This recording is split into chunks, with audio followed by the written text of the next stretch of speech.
Good afternoon, ladies and gentlemen. I'm Joy Davis. I'm the Director of Communications, Community, and Web at CSI. Today I am joined by David Vaughn, CSI, CCPR, and Andy McIntyre, CSI, CCPR. Andy is from Indianapolis, David is from Albuquerque. They are both experienced CSI leaders and great presenters. But the reason I asked them to do this presentation for you this afternoon is these are the guys I ask for advice about product representation. They have lots of good advice for some of the tricky situations that I've at least encountered, and so I think they'll be able to help you guys out. Andy, David, is there anything you want to add? I think we can get started here. Yeah, let's move forward. Great. Well, welcome everybody, and thank you very much for participating in our webinar.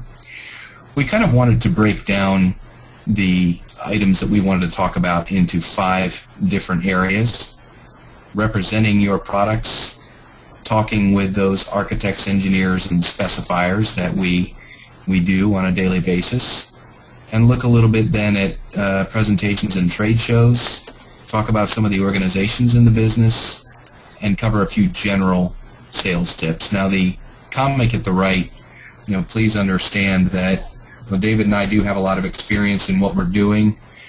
I don't know that either one of us is worthy of the term expert. Of course, you know that an expert, right, is somebody that comes in from out of town. So that's how you define an expert. So I guess David and I have both ends of the country covered.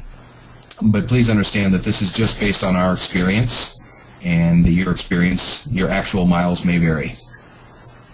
Yeah, and I think we brainstormed on each of these topics here. There's several subtopics that some of them are pretty general, and some of them go into depth a little bit more. We may not get through this whole list, and that's okay. We're here to help you understand some things as we see them in the business, and as questions get brought forth, we'll entertain those. So if we don't get through all of these, or if you think we're not getting through and you want us to skip ahead, raise a hand or send a message in to Joy to help us move along. First topic here is representing your products, which is what we do. And there are several things here that are pretty obvious and self-evident, but it's important to kind of talk about them briefly, I think. All of us represent a vast array of products out there in the marketplace. Some of us have multiple products that we have to understand. And, I think probably the most important thing, and you've heard this from your manufacturers and from your companies, is, and you know it from talking to architects and engineers, that you need to absolutely know everything you can about your own products. The technical specifications, and installation issues and limitations of your products are 3 of them we've sort of outlined here. And I think it's not only knowing some of your own products, but it's also never going beyond the facts about your products and telling a lie or an extended positive attribute of your project that you may not be able to accomplish with the products that you represent. But in our daily work with architects, we need to be able to help them put together both the detail information in a specification as well as the detail information in a drawing set. And these are things that you need to be able to make sure that you understand how to read drawings, number one, and how to think about and understand the organization of specifications on a product, and how your products that you represent fit into that framework, those frameworks. The other thing, key, this is of course a kind of a funny picture here, but knowing the limitations of your product, many of those can be gained by working in the field, by visiting with your contractors. Some of you probably exclusively call on the specifier selector community. Some of you call on contractors and distributors as well, and field applicators. I've found the best lessons I've received over the years have typically been in the field, working with applicators, installing whatever product I was representing. That's where I learned the true limitations of it on the job site. and that may be a more effective rep to communicate that to the architects and specifiers who were selecting my product for a given application. Absolutely. Gentlemen, we have an interesting question. In fact, I think there's probably a story somewhere behind this, but we'll stick to the question. Do CCPRs have a responsibility to say something to a rep who bashes another rep's product, whether it be their own or another product? Now, I think we ought to start by explaining what a CCPR is.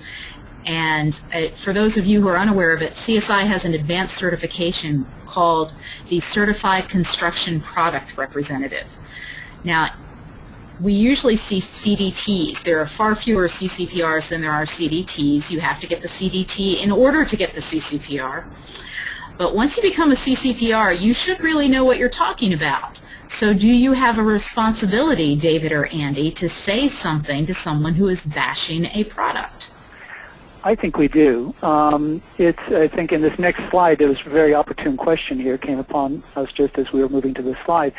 I think one of the larger questions or larger issues that we should be aware of is, as a group of construction professionals, we need to watch out after our own reputations within the industry. And whether, you know, it's your image and your reputation, when somebody out there who is representing a product and is of our professional group begins to work in a way that's bashing a product or bashing an individual, I think that that's destructive to what we do as a group in the industry. And so I think if there's an opportunity to talk to this person, to say, let's talk about how you should talk about your own products, how you relate to a competitor's products. There's always times when, believe it or not, you need your competitor's products out there in the marketplace when you're writing a spec and have to provide other selections for the architect. And you never know in the very big picture, and we'll talk about this later, you may end up switching companies at some point in your career. And boy, that makes it pretty tough when you have to say you switch to that competitor you were bashing to sort of switch gears and suddenly become positive about the product. So I think be very careful in general about how you present yourself. This is a long-term endeavor, the business of being a manufacturer's or a product's rep and being a trusted advisor to the community. And these are some of the, I think on this slide here, not only from the previous slide, we talked about knowing your own products in depth. You also need to know your competitors' products in great depth. And Andy, you want to add some here? Yeah, I would concur. I do think it is a responsibility of anyone, a CCPR included, who takes their job seriously as a professional. When you hear another industry member bashing a product or a competitor, it's not only unprofessional, but it really doesn't accomplish, at the end of the day, it doesn't accomplish the goal that you set out to accomplish. I know I've had this conversation with many specifiers and architects who say, you might even be correct in your negative assessment of the ability of another person's product. You probably just wrote yourself out of my spec, though, and by sort of, you know, bashing or going overboard. It is okay to point out facts, as we say here, based on data sheets and other available, you know, publicly available information. But again, it's never okay to cross the line, and it's important. There's a reason sometimes that product reps have a reputation that we do as a group, and there are a reason that some architects hold in disdain product reps, and that's because folks have gone outside the bounds of professional representation in some of their claims, and I think it's critical. I think David actually came up with the last bullet point. Gossip adds no value to the life of the project, and I think that's absolutely correct. So, yeah, I think there's the old saying, if you can't say something good, then don't say anything at all. And the third point there is, I found over the years that sometimes silence is the best thing. If you don't really have anything to add, you can just keep your mouth shut. And let that speak for itself. And often that's a very powerful way to make comment by not commenting on something. But just to wrap up then the first 2 points about knowing your competitor's product. How do you get to know them? I think the web is now such a wonderful tool to be able to understand. You can surf for your competitors' data sheets, look at their marketing claims, look at a lot of the information they present to the public, and utilize that to understand what their products are about and what they represent. This second question came up. It's come up a couple of different times. Is it ever okay to recommend a competitor's product? And I would say the answer is yes, it depends. I think it really depends on what the situation is, but to make a blanket statement that it's never okay to recommend a competitor's product would be false in my experience. And David pointed out that you're in it for the long haul, and you want to build up your personal brand and your personal reputation. And so if an architect needs, for example, 3 bidders in a spec, let's throw that one out there because that's always fun. K-12 project, state funded, locally funded, got to have 3 bidders. Well, maybe the architect would like to write the spec around your product, but really needs 2 other folks in there, and then asks you, could you please tell me who 2 other competitors would be that I could put in here? At that point, it's a great opportunity for you to name those folks and be of value to that specifier or architect in that situation. And I think to drill a little deeper on that particular point, there are a couple of situations where you do need to know things about your competitors' products. The situation Andy mentioned is in providing a second or third company or product to put in that spec when it's required. And there's the moment of recommending that product for the specification, but if you're like me, we have a contractor base that we work with that are licensed for the products I represent. And that contractor base is a fairly high tier of installers. And we would consider them A-grade installers versus B and C-grade installers. So in that spec, you have an opportunity to begin to assist the specification writer in providing a company that also adheres to ultimately a high level of installer contractors, so that you're not setting yourself up for unfair competition in a way in a lower level installer providing lower prices because they don't know how to participate in the process. So selecting the proper products that ultimately lead to quality installers is very helpful, and you can know that through knowing your competitors. We also, at a sort of deeper level of this, we often have to if we're not in a specification, we might have to put together a prior approval during the bidding stage to qualify our product to the architect to say, hey, can I bid on this too? I'm qualified. I provide equal or greater value to this project at no additional cost, etc. In order to put a very good prior approval request together, you need to know your competitors' products very well as well.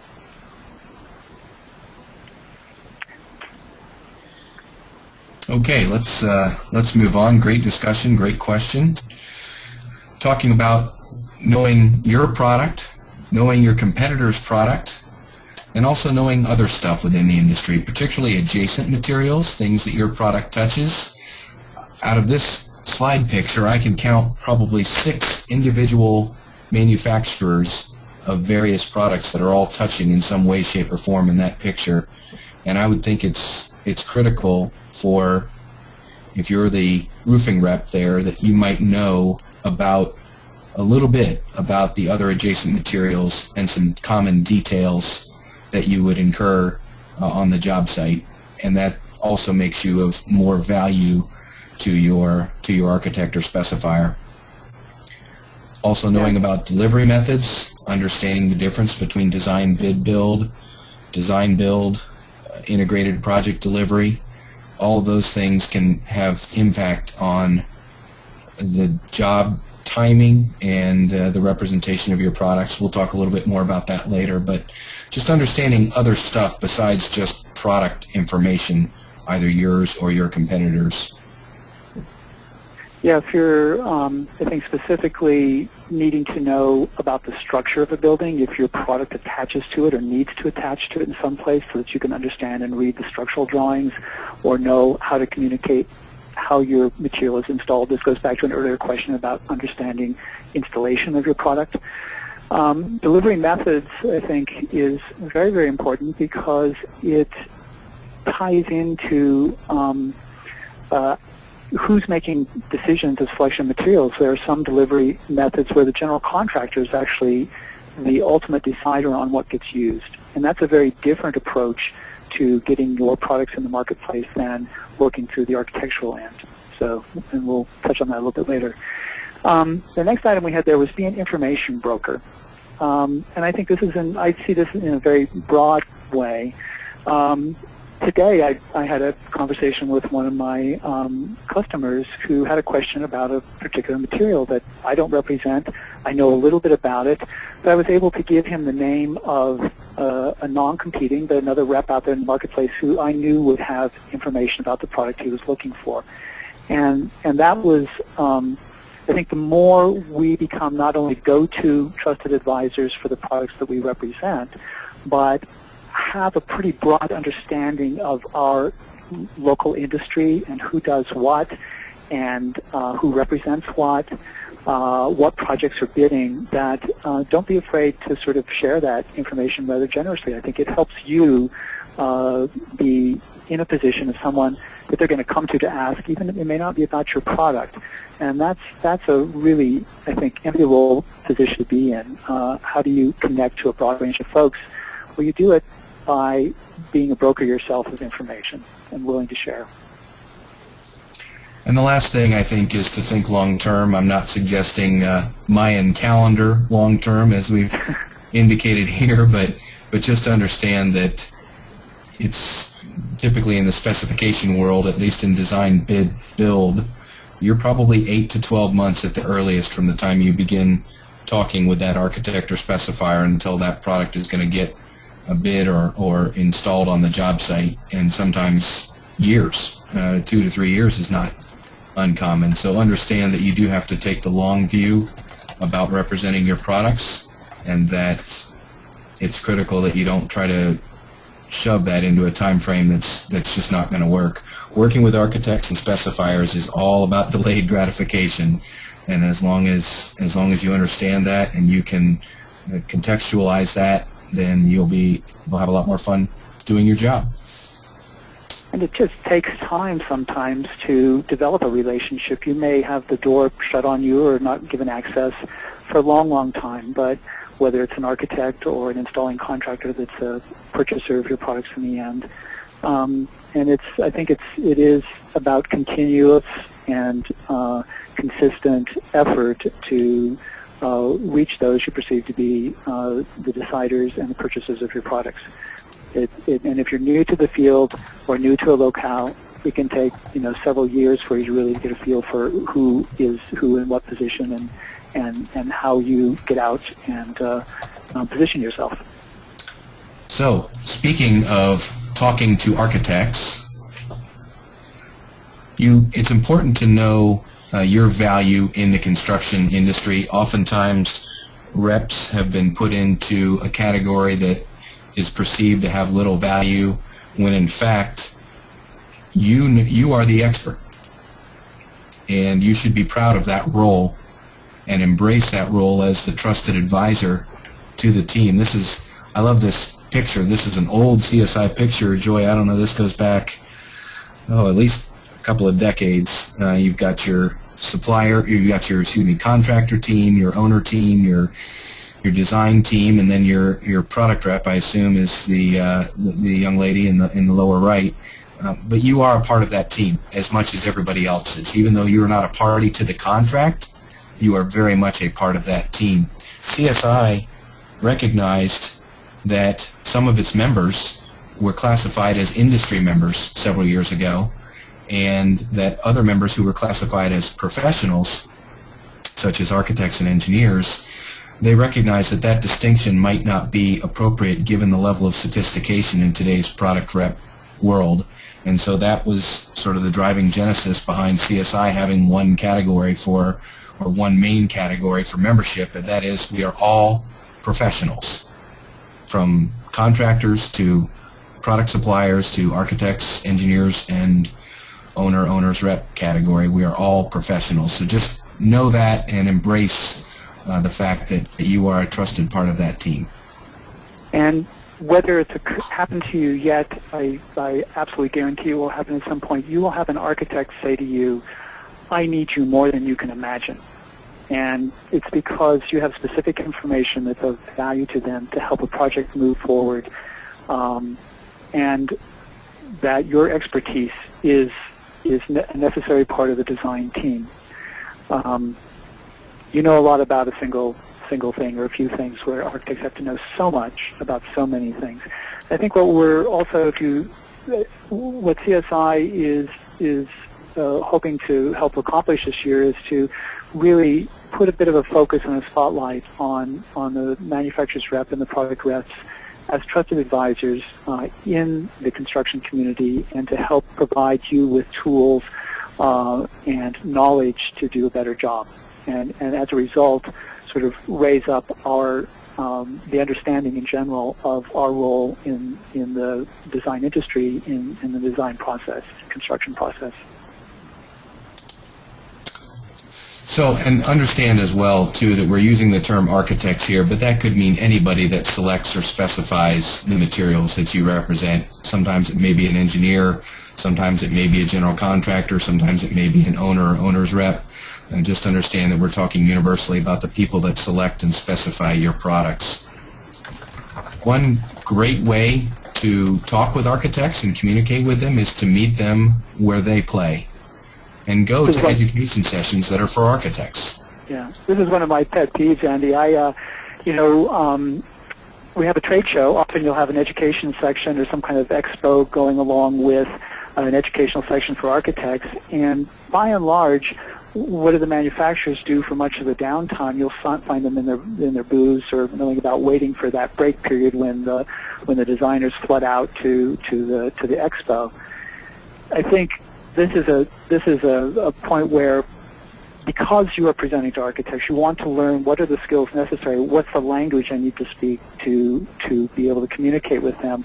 There is no better way than, if you're in that situation, don't waste your time waiting for the architects to come to you. Go to those education sessions and see how other people present to architects.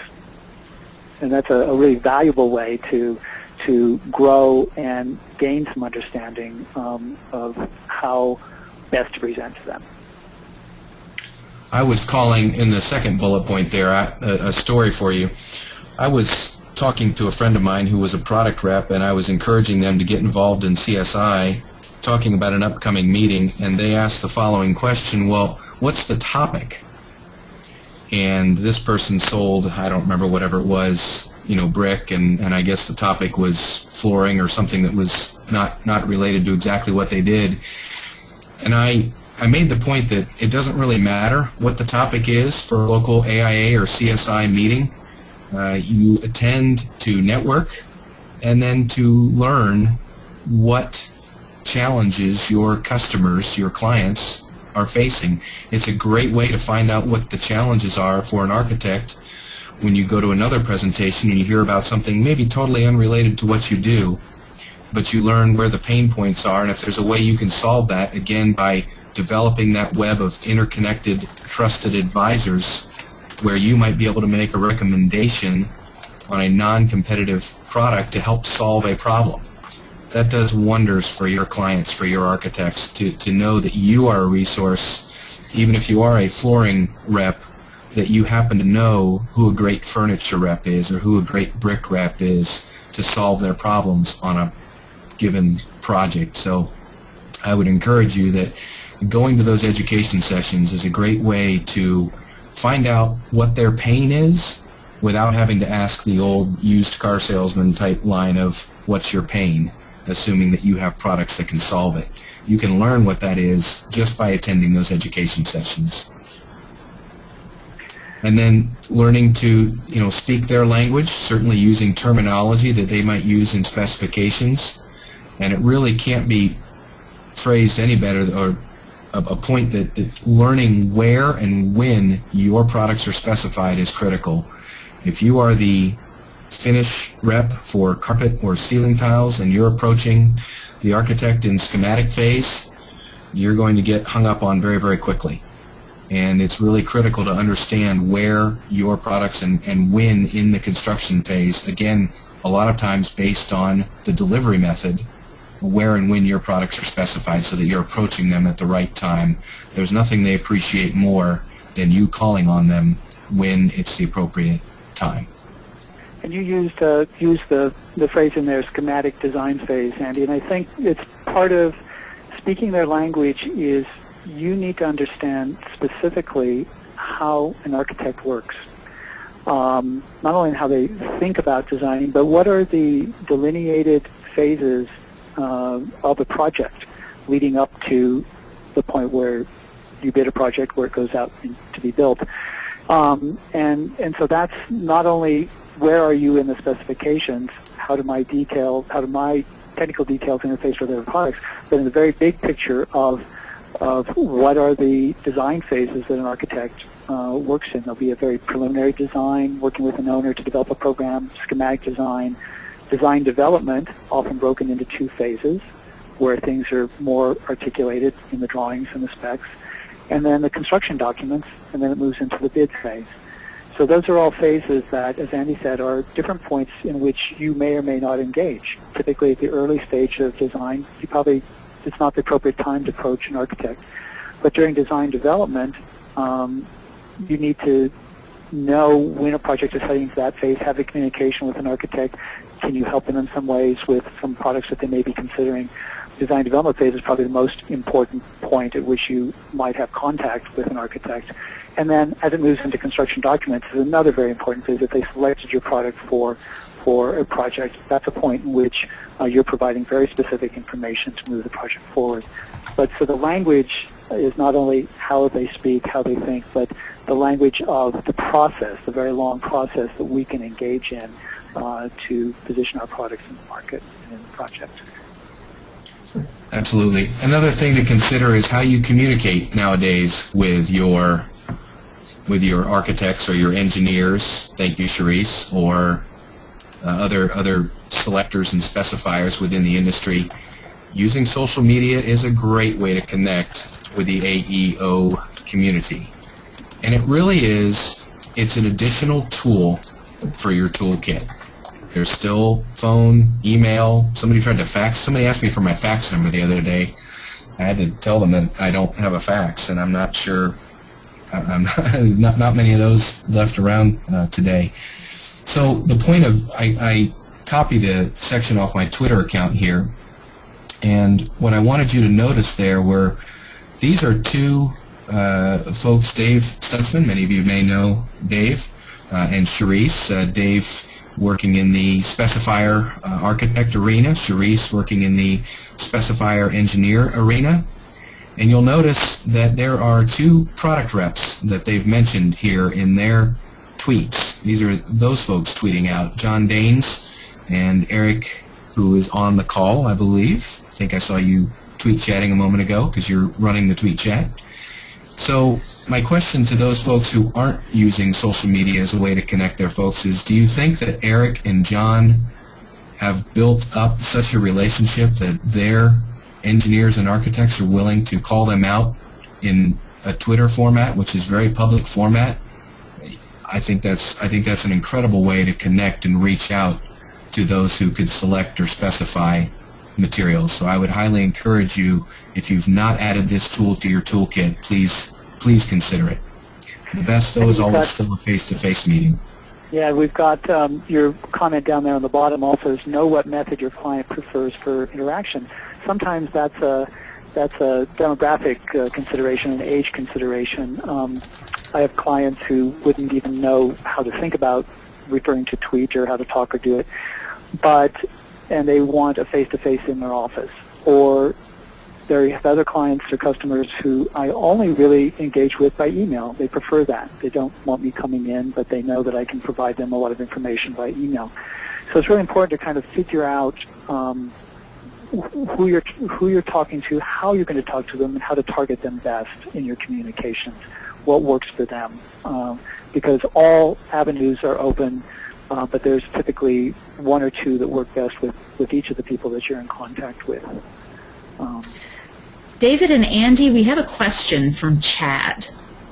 What are your thoughts on SpecLink or MasterSpec as a medium for online product representation? Now, David, I think you and I have actually discussed this in our chapter. We're both in the Albuquerque chapter in the past, how these softwares are beginning to affect product representation. But Chad is asking specifically about SpecLink or MasterSpec as a medium for online product representation. I'm not sure. I guess I'm not sure of the question as an online product. I use SpecLink. The company that I represent, it has a license with BSD SpecLink, and I work very often in the SpecLink environment with some specification sections that are geared to my products that have been customized that way.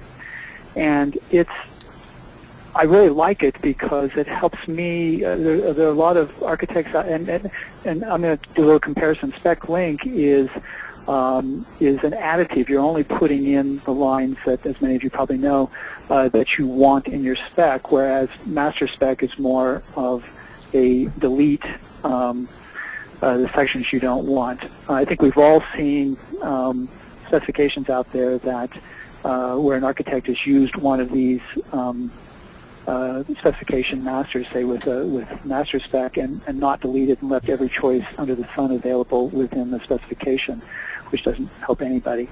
But I guess I don't know for sure if there's a larger online presence for how products specifically get marketed in either of these two platforms. But as someone who uses the SpecLink platform to help architects put together specifications, I find it incredibly useful because it has all of the language that I don't have time to become an expert spec writer. I know a lot about specifications, but here's a format that helps me put information out to architects and engineers in a very, very quick manner. I would say there's a tremendous amount of value in having a strong guide spec as a manufacturer. You need a good guide spec, whether you utilize an external source to develop that, or whether you are able to get the specification language that you need with SpecLink or another system or product. It's incredibly important to have the language. I've had many conditions where architects have said or engineers have said, we'd love to spec your product. I just don't have time to write it. Can you please send me something? Send me some language to insert. And that's at the point when having a great guide spec or SpecLink or other tool is absolutely invaluable to just be able to fire something off that they can include in their specification. So I don't know that I can comment specifically on either of those two, but I know that having a good guide specification, one that is not necessarily, by the way, completely proprietary to your products. If you want to develop a proprietary one, I think that's a good idea, but I would also have one in my back pocket that is a little bit more generic in nature, that I've heard comments from many architects and engineers saying, right now for this project, be it a government project or what have you, that they cannot have proprietary information in there, and do you have something that can assist me without getting me into hot water? And it's important to have both out there, and do the favor for the architect at first and get them what they need, and then follow up with a face-to-face to ask for an opportunity on perhaps a private bid job or another condition like that. Yeah. I think any of these specification writing platforms that allow us as manufacturer reps to enter in and use them are valuable because they also help keep us out of trouble. And if you had to write a specification from scratch, there are a lot of things that legal issues, wording that is intended to represent how an architect's intent on a project that it's very hard to sort of come up with scratch, whereas using any of these platforms allows you to enter in specific information that you know for your product, whether it's proprietary or non-proprietary. It's all kind of there to use. So I think it's a very, very good tool to, particularly if you are in a position to provide guide specifications or full-blown specifications to architects on projects to understand and begin to utilize. I just can't recommend it enough that you have some understanding of that, because it also helps you understand the structure of specifications and the how and why of the way information is presented and organized in a standard specification. Another way gentlemen, to... Go ahead. I'm so sorry. Chad's clarification there had been more specifically SpecLink in how it's being accepted among AEs. And then we do have another question that's come in. Okay. I guess I can't really comment on how SpecLink is being accepted by AEs.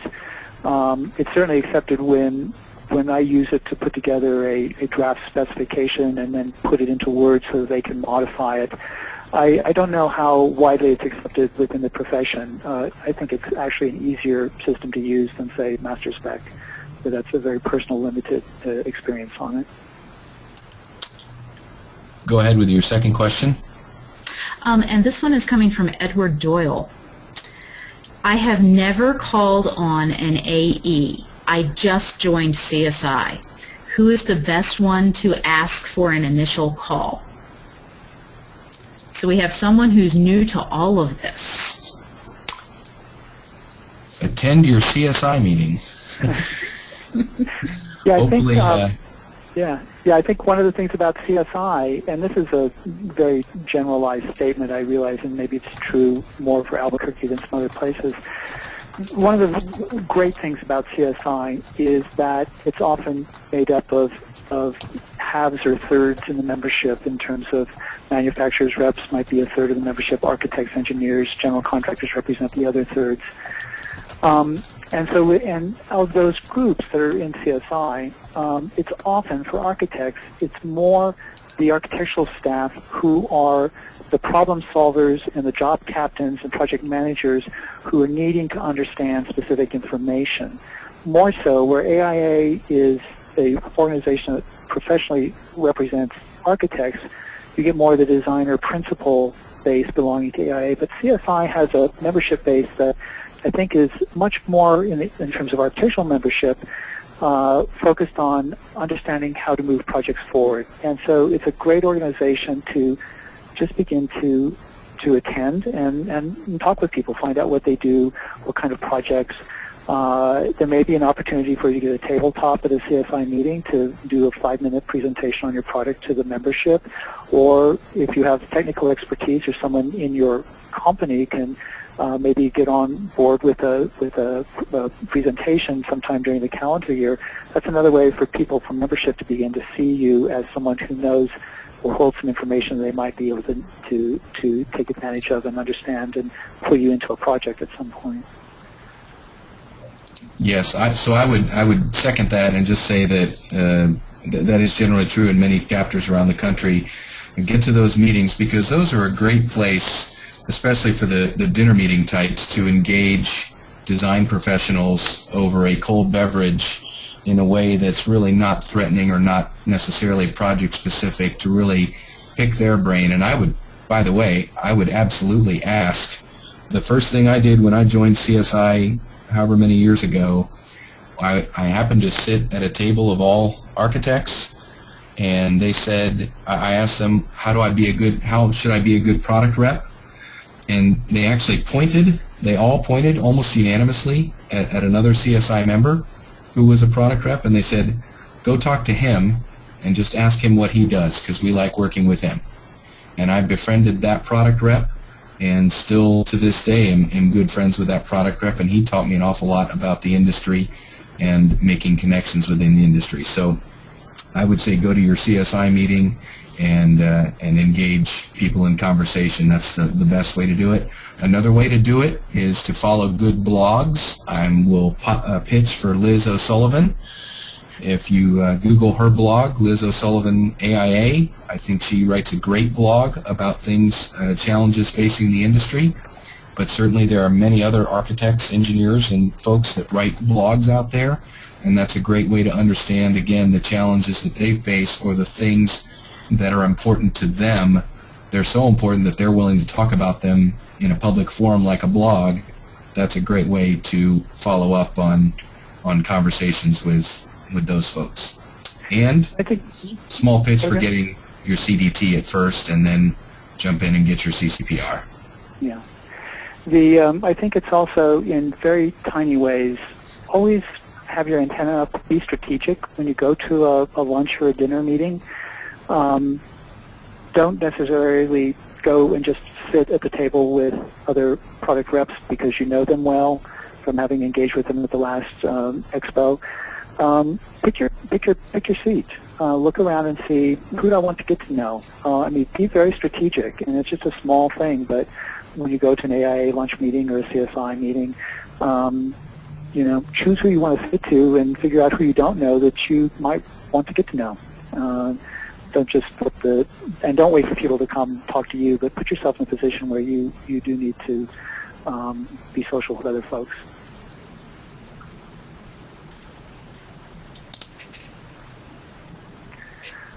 Great question. So let's jump into presentations and trade shows. I want to preface this by saying we've only got 2 slides on this topic.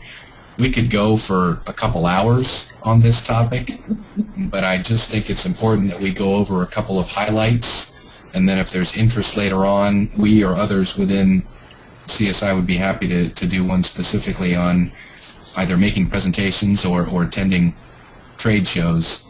I think the thing that shows kind of a dead trade show picture. We've all been to those. We've also been to some very lively ones. The key point that I would take home is to really pre-plan your show for success. Pick your shows wisely. Oftentimes, I will attend a show just as a guest or attendee and feel the vibe of the show, understand, who are the decision makers that are there. And when they're not busy, I will engage other vendors at the show and ask them how long they've been a part of it. Are they enjoying it? Are they getting good leads? And really try to ferret out what are the good shows from the bad shows. And it's a lot less of an investment to just be an attendee than it is to pick out a $800 booth or a $2,000 booth or a $20,000 booth. So I do a lot of recon work, I guess, or intel work at various shows around my geography to know which are the good ones and which aren't. And then, of course, once you've selected the one that you think is going to be good, pre-planning for success is absolutely critical. Knowing who's going to be there, who's going to be talking, what time you'll be able to interact with those folks, showing up early, and shaking as many hands and kissing as many babies as you possibly can, and getting out of it what you want it will be a lot easier if you do those steps ahead. And I think in the pre-planning phase there also, make sure that you're ahead of the curve in terms of getting registered. Your booth position is often critical, even amongst booths that are of the same price range. Scope out where the food is going to be located, or where other exhibitors might be participating in some prize giveaway, or if there's a CSI Center membership booth that you might be near because people are going to congregate there. So be really, again, strategic in your advanced planning when you decide to engage in a show. Is where should I locate? Where does it appear where are the education sessions going to be? What doors are people moving through that they're going to come through and see me first or find me very easily? I've been to shows where if you end up on the periphery, it's not in a line of travel between educational sessions, people may not even come near you just because it's not easy access. So I think those are, and if you ever get in the opportunity, have the opportunity to be involved in planning a show, which I think we often do when we're engaged with CSI and get on committees to help plan some of our own expo and education sessions, that there's a wealth of information available out there from other CSI members about how to think about organizing a show to the benefit of the exhibitors who are spending money to support the show and to draw in architects to actually engage with those exhibitors. I think there's the booth looks like a trap is one of the things that we always need to be aware of in how you are standing in your booth. Are you standing there with arms crossed behind a table in a rather defensive position? That's, architects I think you always have to be thinking about who's coming to you, what they do or do not know about your products. You never want them to feel like you are setting a trap for them because I know more than you do about this, or you want them to kind of come and engage, find ways, sort of soft ways to get them involved in a discussion without ever making them feel like they don't know what they're talking about. I think the biggest thing is many architects can be very shy when it comes to approaching a booth or an exhibition space of a product they don't know. They're more likely to kind of walk by rather than to stop. So if you're standing there in a defensive way behind a table, it may not be as inviting as standing aside, waiting for someone to approach your table, and then maybe engaging them as they spend some time looking at your materials. And again, attend those education sessions if you can. If it works out in your schedule, that's really, really valuable. I think it's a great opportunity, again, not only to learn what are other people pitching to your customers, but just the opportunity to sit next to one of your clients and look at how they react to certain pitches, certain messages, or certain products. I think that's a great way to then come back and say, gee, what did you think about that seminar on, brick assemblies, and gosh, isn't that an important lesson that we learned? And it's a great way to engage and foster a relationship with somebody because you've been through a similar event with them. So absolutely. Touching on presentations a little bit,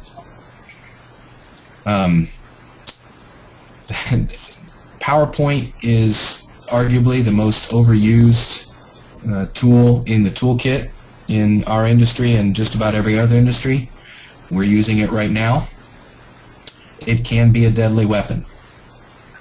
And the point is to use it with care and really consider if you are working for a large company, you no doubt have a marketing group that has probably put together PowerPoints for you to be giving to architects, engineers, etc.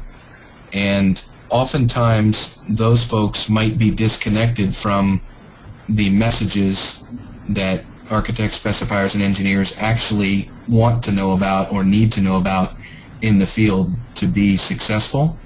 So it is incumbent upon you as the first point of contact with those clients to give that feedback back to your organization to make sure that their presentations, their canned stuff, whether it's a AIA CES presentation or GBCI or what have you, myriad of accrediting agencies, it's important that you have presentations that aren't going to put people to sleep like the guy in the middle there.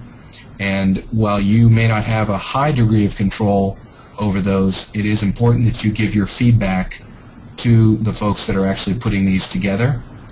And consider options away from PowerPoint, such as Prezi, or even doing PowerPoints that aren't traditional, such as a Pachacha or a Jeopardy style, which have gone over extremely well in the situations I've seen them used. And if you do have to use, we often have to give these corporate-produced presentations because they are accredited and the architects do want the educational units for them. I think it's very important that you know that presentation inside out. You really know it. You practice it before giving it. You never do it cold. And that you are able to talk off the cuff. The slide that's up there is just a prompt for discussion that goes beyond the content of that slide. It's a skill that is, I think, essential to keeping keeping an audience engaged so that you can actually be looking at them to see if they're listening and they're watching and adjust your talking points appropriately. But because we do have to give those canned presentations often, make sure that you really know it and can work through it across all obstacles that it might present to actually give an informative and engaging presentation. Just a small pitch for the CSI Academies, which will be March 27th through 29th in Indianapolis. One of the sessions I'll be presenting with Thad Goodman is Killer Lunch and Learns, and we will be able to dive deep into the weeds on how to deliver a successful Lunch and Learn presentation, part of which, of course, is the medium that you choose to deliver it in, such as PowerPoint, but there's a lot more that goes into a successful Lunch and Learn that doesn't put architects to sleep or engineers to sleep, which I've done occasionally, but it's important to know that there are a lot of things that go into successful presentations, much of that work being done up front prior to your arrival at the site where you're giving it. And just a pitch that you'll learn lots of great things at CSI Academies, and that it's a lot of in-depth presentations that dive deep into the weeds on how to be a better product representative. We've been talking about presentations. Now I guess we move to some organizations and how to think about your involvement in organizations. So how many know all these acronyms? Yeah. Does everybody know all these? Some of these will apply to your product line. Some of them won't. Some of you, for example, have products that are often selected by interior designers. I have products that are selected oftentimes by MEP engineers. There are products that are selected by facilities people. It's really important to know all of the groups that are in your major metro market areas and understand what it is that they have to offer and whether it's an opportunity for you to go in and educate people about your products and your solutions. One thing to note, it's not just the national organizations. You probably have some local construction organizations, maybe some that only hold one event a year, but it might be the networking event of the year in that market. And it's important to discover who those local organizations are. I'm not talking about your local CSI chapter. I'm just talking about your local, Southeast Miami Council of Builders or something like that. That's just a local group that might have a tremendous amount of influence in your community. So know what all these folks are and what they do, and also try to learn what the local groups are as well. Yeah, I think there are owner groups out there too. Some of the more local ones tend to be owner-related, and those are very important deciders and decision makers in the marketplace also, beyond these other professionally construction-oriented organizations. Gentlemen, we have 5 minutes left, Oh. so I'm going to have to break in and ask you to jump ahead. Do you want to summarize this slide and then jump to the end, or? I think Sure. the summary on here is to be a part, look at organizations carefully, get involved in those that make the most sense for the products that you represent, but don't just be a member, actually participate, and that means often going beyond lunch meetings or evening meetings. Join a committee. It's on the committee work within any organization that you actually get to know and develop relationships with those other members, and that can be, I think it's a very important thing to get really involved in the organizations you choose to join. Yeah, and one quick story. When I joined a CSI chapter, one CSI chapter, I realized that they really didn't have a lot of the folks that really were my target audience, and I joined the membership committee and was able to call the folks that I wanted to see there and invite them to meetings or events on behalf of CSI. And really it's an opportunity to engage folks that you'd like to see there. Again, in a non-threatening way. You're not Joe, Joe Schmo calling from XYZ company trying to sell a product. You're Joe with CSI inviting them to a networking or educational event that's beneficial to them, and then you have an opportunity to meet and get to know them on a professional level once they attend the event. So there's really, if you walk into a room and you don't see your target audience there, I wouldn't offhand dismiss that organization as not being one that has any value to you in terms of your time and your involvement at the committee level.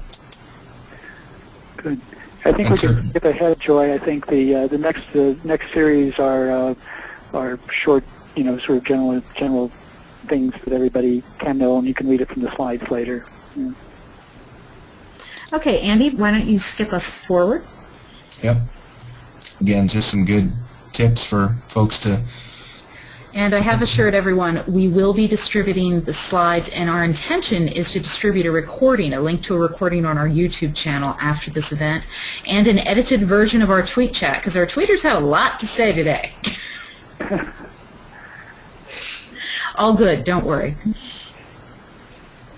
This is probably, this last general sales tip is one of the most important one. The future you is being made right now.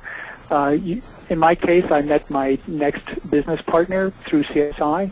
We didn't know each other. I didn't know the product that I currently represent at all, but it was through CSI that, and my activities there, where I made connections that led to a future job. And you always take your network with you, no matter where you go within the industry. So just put this in mind that the future you is being made right now. Yep, and I will say that I've received probably 3 or 4 unsolicited job offers just through being active at my local CSI chapter. So another reason to get involved and stay involved.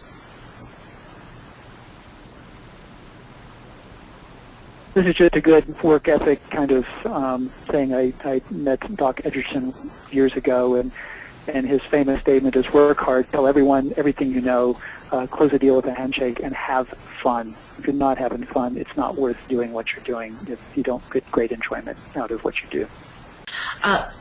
Ladies and gentlemen, the folks we've been listening to today, Andy and David, are actually speaking at 2 upcoming events that we're going to have. They are also product representatives who are certified construction product representatives. Now, I can't talk to you about how to register for CSI's certification exams yet because we haven't opened registration, but we will in the next few weeks, and you will see a lot of emails about it. Please, if you want to know the kind of stuff that they know, please consider registering for the CDT exam, or if you are not yet a CCPR, this could be the year to do it, folks. And you can learn more about both of those at CSInet.org/certification or /CDT or /CCPR. And then our last thought, as I said, David and Andy are actually going to be presenting for us this year at 2 upcoming events. Andy, as he mentioned, will be at the Product Representatives Academy with the totally awesome Thad Goodman. And what we focus on at the Product Rep Academy is our roles and responsibilities. There will also be specifiers there attending an academy, as well as contract administrators. And we talk about what everybody's job is, so that we all know what we're doing and we know where our roles and responsibilities and risks and other issues lie. We also will be having an event that David will be leading. It's a new one. David is planning. He's very excited. We'll use the word excited at this point. That in May in Denver, the new Trusted Advisor Workshop. And what David's going to be focusing on are the other skills that product reps need outside of roles and responsibilities and understanding that space. He's going to be talking about why you need to maintain your ethics. He's going to talk about how you can manage your resources to get ahead, and the stuff that product reps need to know about that the specifiers may not be telling you about. Please consider attending either event if you want to hear more from our speakers today. Now, David, Andy, is there anything you want to add to that? I don't think so, not for me. If there are more questions, I know we're right at 3:02 here, but if there are questions, we're certainly happy to answer those at this point.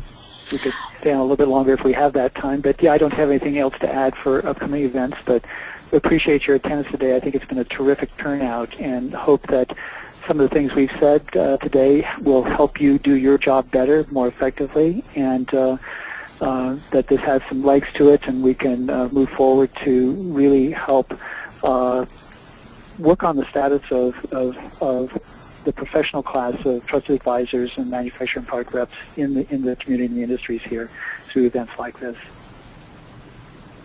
If there are suggestions that you have for CSI for future topics, I would suggest that either now or certainly later would be with a tweet or an email to Joy would be a great opportunity. If you've got things that we touched on that maybe you'd like to hear a whole presentation on from CSI, we're certainly happy to help in any way we can. Absolutely. Well, guys, I'm not seeing any additional questions, so I don't think we need to hang on any longer unless there's something you want to talk about. Yeah. So I'm going to go ahead and close it, folks. Thank you for joining us today. We've really appreciated it. And Andy's right. If you have ideas for topics or there are things you'd like to hear about, please just drop me a line. I am all over CSINet and Twitter. I'm not that hard to find, but it's jdavis@csinet.org. Thank you so much, folks. Thank you.